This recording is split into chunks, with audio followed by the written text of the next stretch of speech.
the Opubco Studios in Oklahoma City. You're watching the Press Row. We're brought to you by Papa John's Pizza. You can go online right now and order your pizza at papajohns.com. I'm Jenny Carlson here in the Opubco Studios, joined by Barry Trammell. He is covering the Big 12 basketball tournament in Kansas City. He'll be joining us here in a minute. As we launch into 5 and 5, Barry, we've got to start with some Thunder Rockets talk, and let's start with Patrick Beverley.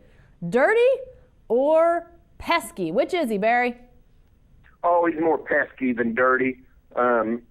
If he did something wrong, they need to change the NBA rules. If he shouldn't be allowed to lunge at a player as he's calling timeout, they need to change the rule. It's simple. It's simple frontier justice. If you don't like something, talk to your representative. Change the law. You can't take matters into your own hands. He did nothing wrong. If he broke a rule, tell me what the rule is. Yeah, I mean, I agree. I was there. I saw it with my own eyes. Now, I'm not saying that there wasn't technical deserved on both sides, as far as guys talking at each other, potentially, motioning at each other. So I get that there were fouls and technicals called in that game, but Patrick Beverley did what he can do. He is not the fastest guy out there. He's not the biggest guy out there. He's an overachiever in pretty much every sense of the word, and the reason he has overachieved in the NBA is because he gives everything he's got all the time, aggressive, that energy. That's how he's gotten in the NBA. That's how he's stayed in the NBA, and he's not going to slow down. So, yeah, it's within the rules. I know Thunder fans do not want to hear that, but it's within the rules. He's a big old pest, and he's going to continue to be a pest as long as he's around. But there you go, Thunder fans. Sorry. Pest, not dirty. All right, Barry, what about a little more Rockets talk? Are the Rockets the Thunder's biggest rival? I'm going to say no. I think it's still. I think competition and status still trumps sort of bad blood. But I'll give this to Houston. They're getting there.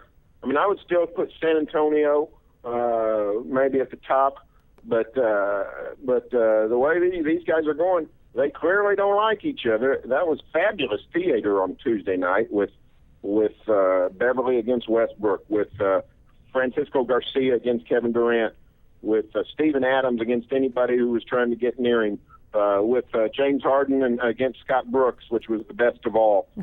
So it's great theater, but when the Spurs come to town, when you meet the Spurs in the playoffs, you're not really battling for manhood. You're battling for a trophy. So I'm still going to put San Antonio at the top. Yeah, I would buy that, but I tell you what, if these two teams meet again in the playoffs and have anything that approaches what we saw Tuesday night, which you assume that they would, and they would have it for 5, 6, potentially 7 games, then I think the Rockets might be that team that takes over the top spot. Now, I'm not here to say that they're ready to ascend to the top of the West, but they're a young team, they're a building team, they're a team that you could see the Thunder continuing to go mano a mano with for a lot of years, very similar in that regard. So I don't think they're there yet, because I still think the Spurs have the gold standard when it comes to Western Conference championships, NBA finals, those sorts of things. But give them another playoff series like we saw last year and add in the drama that we saw Tuesday night.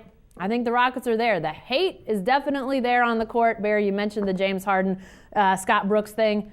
That was fascinating. And I saw James Harden talk to some of the guys after the game. He was out in the arena when Russell Westbrook, Kevin Durant, some other players were leaving, and they all hung out, talked. Everything seemed fine, but didn't see Scott Brooks hanging out with James Harden very much. Very interesting on Tuesday night. All right, one more Thunder question. We'll know the Thunder is back on track when? They repeat that performance we saw Tuesday night when they repeated a couple of times. The Thunder didn't get in their slump with one game. I don't think you get out of it with one game. So I want to see them playing defense for 2 or 3 games in a row. If they do that, they don't have to win them all, but they got to play some defense in a row. If they do that, then I will say, okay, they're out of it. They just went through one of those valleys that every NBA team goes through. The problem with this most recent one, it's more extended than we've ever seen the Thunder, the championship level Thunder, produce. You're always having a bad game. but this Thunder team for 10 or 11 games was far below its usual standards. I want to see the Thunder get out of that, get back to their standard for more than just one game. Yeah, extend it. I think you're exactly right. And they've got a chance to do that, Barry, with the Lakers in town Thursday night, the Mavs on Sunday. They've got some games coming up that they could sort of recapture that momentum. But we've seen it historically with this bunch. Teams that they should beat, sometimes they have mental lapses against and don't play as well. So to me, if you really want to show that you're getting ready to be playoff ready, I think you have to really assert yourself in these games against lesser opponents. Beat the Lakers, who you lost to not only less than a week ago. I think they really need to have that mental focus, that physical focus on defense moving forward in these next few games. Then we can maybe say the slump is over, the Thunder's back, but don't let that mental swoon begin again. All right, our fun question of the week, Barry. Since you're in Kansas City and you love Kansas City, what's the best thing about the Big 12 tournament being in Kansas City? Well, from a totally personal, selfish point of view, it's the fact that the tournament's in the same town as Garrazzo's, my favorite restaurant in the world. I said we should have a temporary sponsorship for you when you're in Kansas City for Garrazzo's. Well, it's a world-famous place, and it's not that big. I mean, all the athletes that come through town with the Royals and the Chiefs go there. My goal was to get on the wall at Garrazzo's. The owner loves me because I blog about Garrazzo's all the time. Mike Garrazzo, he sent his daughter to OSU. She just graduated last year with OSU's excellent hotel restaurant management program. Now you're pandering to Garrazzo's, Barry. You're pandering. I got my foot in the door with Garrazzo's. But if you want to take me out of the equation, then we go to something a little bit more substantial, which is this. Missouri is not in the Big 12 conference anymore. I'm sitting in a state that is not represented with the Big 12. However, they love the conference tournament here. This city embraces it like no other can, and that includes our own beloved Oklahoma City. Oklahoma City, when it got the Thunder, its devotion shifted a little bit. Kansas City loves, embraces the Big 12 tournament. It's about 3 miles to the state line, maybe less from the Sprint Center, maybe 1 mile to the state line. So it's close enough. The city loves it. It's got the history. This conference, going back to the Big Six, came here first in 1947. It's got the roots, the tradition, the fever for basketball. College Basketball Hall of Fame is in the Sprint Center. It loves its college basketball. That's the best thing about the Big 12 tournament being here. Any chance you're on the organizing committee there for Kansas City, Barry? No, they don't really recognize that. They're a little provincial. They're not like us Oklahomans. You sounded like you were making a pitch for the selection or for the organizing committee. No, Kansas City. When you talk about the scene, I think that's the thing that's in my mind the best. Aside from the restaurants that you get to go eat, the barbecue and all the great food that Kansas City has to offer. I mean, Oklahoma City's got great food. Oklahoma City's got a nice scene around its arena, but it's just really become something special. They've got, an outdoor stage set up outside the Sprint Center, lots of restaurants right there for people to go to. It's really become a gathering spot. I'm sure today, with both Kansas and Kansas State playing, that it'll be packed, wall-to-wall people, party environment, lots of folks out there. So, yeah, Oklahoma City can offer some of that, but Kansas City, it's just become such a magnet for fans, and I think it's really fun to see. I know you'll see it today, Barry, and so will a lot of other people. All right, lastly, Barry, high school basketball is the big house on its last leg. We saw leaks last week. We saw power outages last week. We had a story in the cover of the Thursday Oklahoman talking about the arena. Is the big house on its last leg? I'm going to say no, because I think the problems can be rectified. I mean, if there's a leak, fix the roof. I assume the power companies can figure out what the problem is with the power outage.